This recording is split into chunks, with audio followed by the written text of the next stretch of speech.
오늘은 누가복음 4장 31절에서 44절을 중심으로 하나님의 말씀을 나누겠습니다. 오늘 본문의 말씀은 갈릴리에서 일어난 일련의 상황들을 다루고 있습니다.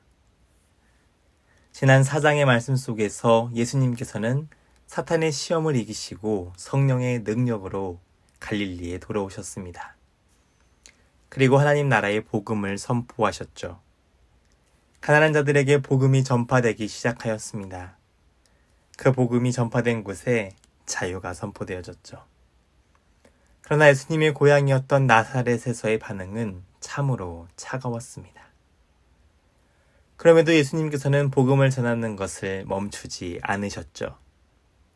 오늘 본문 31절의 말씀을 보면 갈릴리의 가버나움 동네에 내려오셔서 안식일에 가르치셨다고 기록되어 있습니다. 하나님 나라의 복음이 선포되고 있죠. 그 복음을 들은 사람들의 반응이 32절에 기록되어 있습니다. 그들이 그 가르치심에 놀라니 이는 그 말씀이 권위가 있음이로라. 말씀이 권위가 있다고 기록합니다. 권위에 사용된 헬라어 엑수시아는 누가복음에서 15번 사용됩니다. 이 단어가 사용될 때에는 예수님께서 하나님의 기름 부음을 받으신 메시아이심을 보여주고 있죠. 또한 예수님의 핵심 사역의 장면에 사용됨으로써 이 모든 사역이 하나님으로부터 주어짐을 표현하고 있습니다. 지금 이 놀라운 복음의 말씀이 권위 있게 선포됩니다. 그런데 이 복음 앞에서 모두가 같은 반응을, 같은 모습을 보이는 것은 아니죠. 가장 먼저 볼 수 있는 모습은 복음 앞에 공격적인 모습입니다. 33절을 보면 회당에 더러운 귀신 들린 사람이 있어 크게 소리를 질렀다고 합니다. 그 귀신 들린 사람이 외친 소리가 34절의 말씀입니다. 아, 나사렛 예수여, 우리가 당신과 무슨 상관이 있나이까?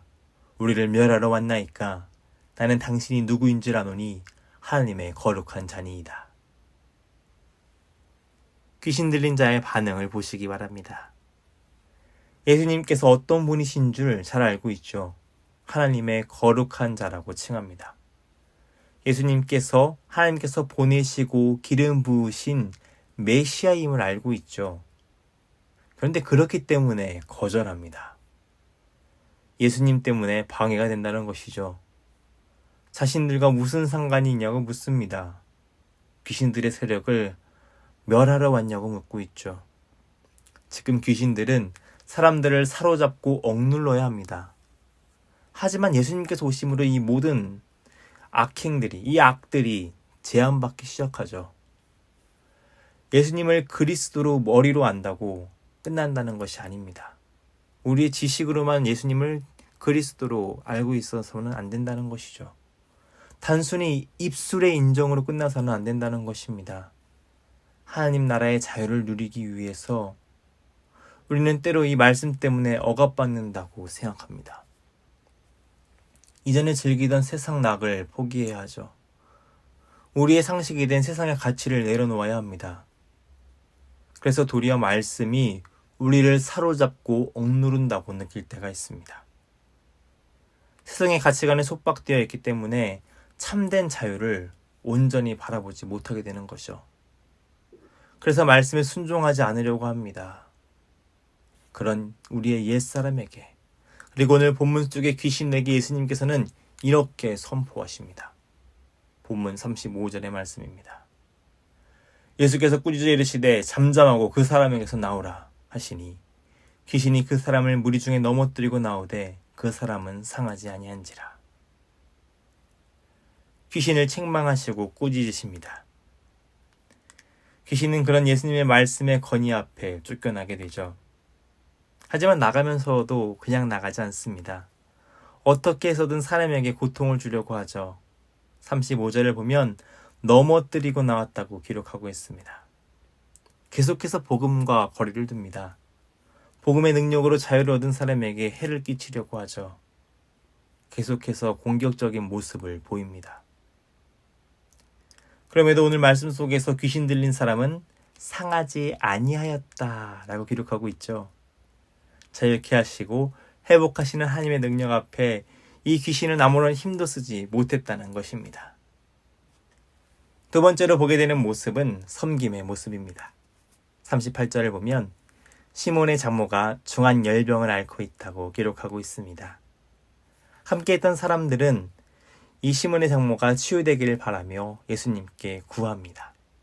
그러자 예수님께서는 39절과 같이 행동하시죠. 예수께서 가까이 서서 열병을 꾸짖으신데 병이 떠나고 여자가 곧 일어나 그들에게 수종드니라. 질병 아래 고통받고 억눌린 자에게 하나님 나라의 복음이 선포됩니다. 질병의 권세 역시 예수님의 꾸짖음 앞에 쫓겨날 뿐이죠. 하나님 나라의 복음이 선포되는 그곳에는 자유가 임함을 다시 한번 보여주고 있습니다.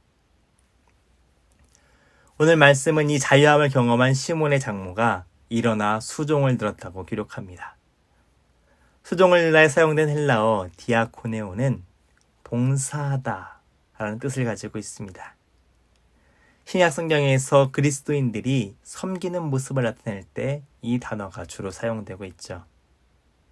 그러니까 이 본문의 말씀은 하나님 나라의 복음 앞에 우리가 어떤 모습을 취해야 되는지를 보여주고 있습니다. 섬김과 봉사의 모습이죠. 은혜를 받았기 때문에 섬김의 삶을 살아갑니다. 이 디아코네어의 부분을 원어를 보면 미완료 과거형으로 기록하고 있습니다. 다시 말해 시몬의 장모가 계속해서 이 섬김의 삶을 살았다는 것이죠. 이번 일회성으로 섬김이 끝난 것이 아니라 그녀의 삶 속에서 계속해서 주님과 그리고 주님을 따랐던 그 모든 사람들을 섬기며 살아갔다는 것입니다. 복음의 능력으로 자유를 누리게 된 그 사랑에 감사하며 공동체를 섬기는 모습. 오늘 우리가 복음 앞에서 회복하며 힘을 다해야 할 모습이죠. 세 번째로 보게 되는 모습은 보고 싶은 것만 보고 판단하는 모습입니다. 40절을 보면 많은 사람들이 병에서 자유함을 얻는 모습이 등장합니다. 복음의 능력 앞에 질병의 문제 그리고 억눌림의 문제들, 그런 귀신의 모든 악한 문제들은 힘을 잃고 있죠. 그런데 앞선 첫 번째 모습과 같이 귀신들의 반응은 격합니다. 본문 41절의 말씀을 봅시다. 여러 사람에게서 귀신들이 나가매 소리질러 이르되 당신은 하나님의 아들이니이다. 예수께서 꾸짖으사 그들이 말함을 허락하지 아니하시니 이는 자기를 그리스도인 줄 알미러라. 귀신들이 쫓겨나가면서 외치죠. 당신은 하나님의 아들이니이다. 예수님께서 그리스도이심을 알고 이렇게 외치고 있습니다. 그런데 예수님께서는 그런 귀신들이 말하는 것을 금하고 계시죠. 그 이유를 그 귀신들이 예수님을 그리스도인 줄 알미러라 라고 말하고 있습니다. 아니 왜 예수님께서 그리스도이신 줄 아는 것 때문에 그들이 이렇게 외치는 것을 하지 못하게 금하시고 있는 것일까요? 그 고백 속에 담긴 뜻이 다르기 때문입니다. 귀신의 입장에서 그리스도라고 표현한 것은 우리와 같은 고백이 아닙니다. 이 고백은 세상의 주로 예수님을 표현하고 있는 것이죠.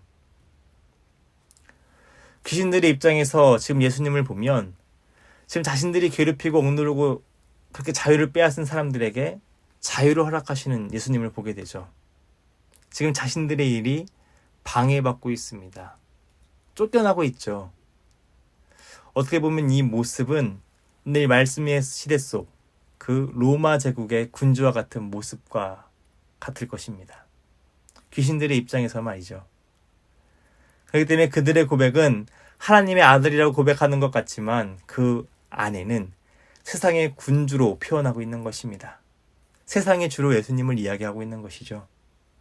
예수님께서는 그것을 막으신 것입니다. 예수님께서 오신 목적과는 전혀 다르기 때문이죠. 세상의 눈으로 보고 자신이 보고 싶은 모습으로만 판단하며 전혀 다른 주를 고백하는 그 고백을 예수님께서는 원하지 않으신다는 것입니다. 오늘 본문 말씀을 보며 우리는 정말 예수님을 그리스도로 고백하고 있는가? 아니면 세상의 주로 바꾸어 고백하고 있는가? 우리의 고백을 되돌아볼 필요가 있습니다. 마지막으로 보게 되는 모습 또한 좋지 않은 모습입니다. 이기적인 모습들이 등장하고 있죠. 42절의 말씀을 함께 보시기 바랍니다. 날이 밝음에 예수께서 나오사 한적한 곳에 가시니 무리가 찾다가 만나서 자기들에게서 떠나시지 못하게 만류하려 하매. 지금 무리들이 예수님을 떠나지 못하게 만류하고 있습니다. 오늘의 말씀 속에서 예수님께서는 가버나움에서 귀신들을 쫓아내고 병든 자를 고치시며 하나님의 나라의 복음을 선포하고 계셨죠. 자유케 하시는 하나님의 능력이 이 고울 가운데 흘러넘쳤습니다. 그러다 보니 욕심이 생긴 것입니다. 이 은혜를 자신들만 누리고 싶었던 것이죠. 예수님께서는 다른 곳에서도 하나님 나라의 복음을 전하셔야 했습니다. 다른 곳에서도 자유케 하시는 하나님의 능력이 흘러가야 했죠. 그러나 우리끼리, 우리 동네만이라는 이기심이 그것을 막으려고 합니다. 복음을 이기심으로 가로막고 독차지하려는 그들의 모습에 예수님께서는 단호하게 43절의 말씀으로 답하십니다. 예수께서 이르시되 내가 다른 동네들에서도 하나님의 나라의 복음을 전하여야 하리니 나는 이 일을 위하여 보내심을 받았노라 하시고, 오늘 우리는 하나님 나라의 복음 앞에 어떤 모습을 보이고 있습니까?